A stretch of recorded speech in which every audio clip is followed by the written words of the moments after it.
Hey friends, welcome back to Simply Storytime.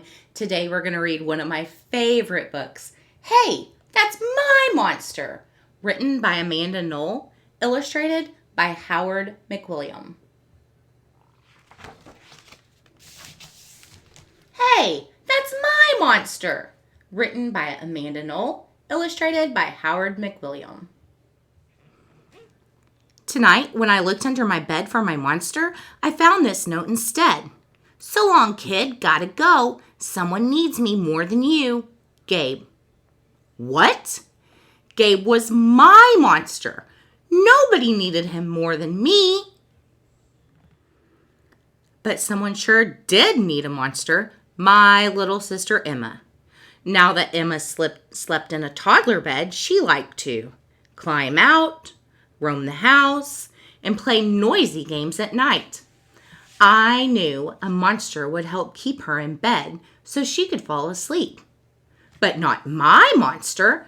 I had to get Gabe back. I tiptoed across the hall to Emma's room. She wasn't even there.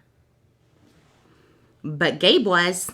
I gulped, zoomed across the carpet, and leaped onto Emma's bed before Gabe could grab my toes. Gabe, I whispered. Please go back to our room. I'll get Emma to sleep. You? He snorted. You're going to get her to sleep? Ha! That's a good one. But you know what? I like you, kid.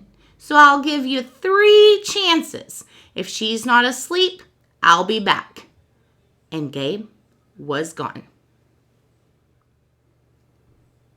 Just then, Emma toddled into the room. She clearly needed a monster.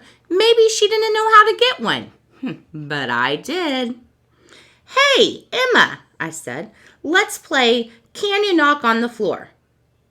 Emma knocked with a dinosaur. It worked. I heard some crackling under Emma's bed, then something sniffled.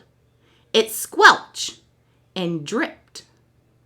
So far, so good, I thought. This monster sounds scary enough for Emma. But Emma kept on playing. A slime-covered monster slid out. It oozed towards Emma. Icky, she laughed, wiping one of the monster's noses. Icky, wipe. Emma wasn't scared at all. Excuse me, I said to the mucus monster. I didn't catch your name. My name is Agatha, she said through stuffed noses. Time for bed, Emma. Emma giggled and wiped some more. I knew this wouldn't work. Thanks, Agatha. Nice try, but I think we need a monster with claws. Agatha snuffled, and then she was gone. Emma, I coaxed again. Knock, knock. She knocked on the floor, this time with a teapot, and I heard more creaking. Then a slippery tail slithered out from under the bed. The second monster rasped. I'm Cynthia. Much better, I thought, when I saw the jagged claws. Cynthia might be the perfect monster for Emma. But Emma blinked and said, Pretty. Then she decorated Cynthia's tails with bracelets. Ugh, Cynthia snarled. I'm not here to play dress up. I'm here to scare you into bed. Cynthia rattled loudly, but Emma danced to the beat. I'm sorry, Cynthia, I said. This isn't going to work. Well, I never, she sniffled, and then she was gone. Cynthia, come back, Emma demanded, stomping on the floor. Excellent, I thought. Maybe that would summon the perfect monster for Emma. Tentacles swarmed from under the bed, and a tiny voice called, Ooh! I shrank back in horror, but Emma was enchanted. Who's out of bed? The monster continued. Come to Vladimir. Emma high-fived one of the tentacles, and the third monster emerged. I already had doubts about this one, but this was my last chance. Valdemar, I asked, can you get Emma to sleep? Yes, he hissed, reaching for Emma. I can get her. Emma giggled and hopped over the tentacles like jump ropes. Oh no, I blurted. She's not supposed to be having fun. This'll never work. Vlad's tentacles drooped. He sunk under the bed and he was gone. Sorry, Vlad, I called. Boy, was I sorry. I was about to lose Gabe. Forever. Now Emma was coloring and sinking. Blah, blah, mir, blah, blah, Cynthia, ya, ya, Agatha, fa, fa. Gabe must have heard her because he was back. That's it, kid, he grunted. You've had your 3 tries, now it's my turn. Gabe's green ooze sizzled across the floor as he growled.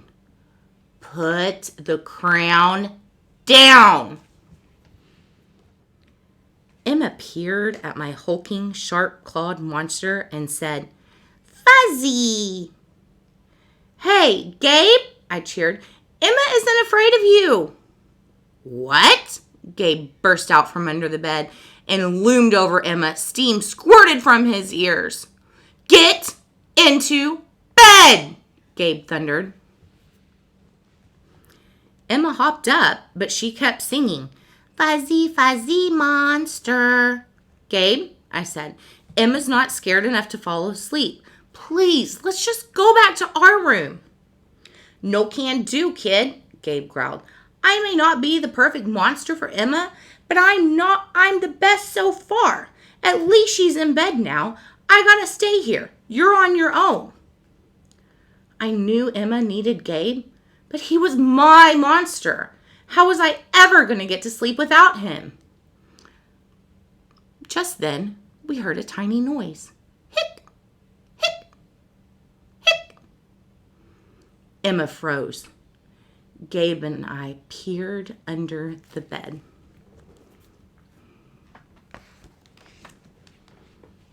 Stella, what are you doing here? Gabe asked. Hi, Gabe, Stella said, tugging on her tutu. You forgot, hick, your snack. Mama thought, hick, you'd be hungry, so she, hick, sent this. Who knew? Gabe had a little sister, too.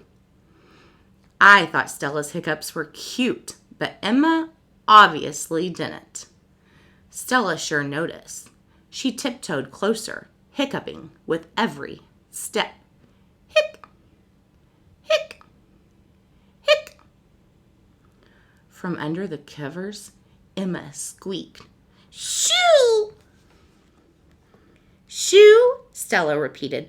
Oh, shoo, that's where toes go. I love toes. Stella crept towards Emma's feet.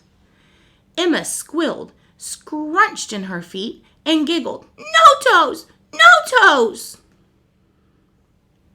Gabe laughed. Stella, looks like you're the perfect monster for Emma. Now, if you don't mind, you get to get her to sleep while I get back to what I do best. Stella nodded. Hick! I sighed with relief and switched off Emma's lamp. Then I ran to my room, leaped into bed, and scrunched in my feet so Gabe couldn't get them. I shivered happily. Emma had Stella. I had Gabe. Everything was back to normal. I shivered again. We'll all be asleep in no time.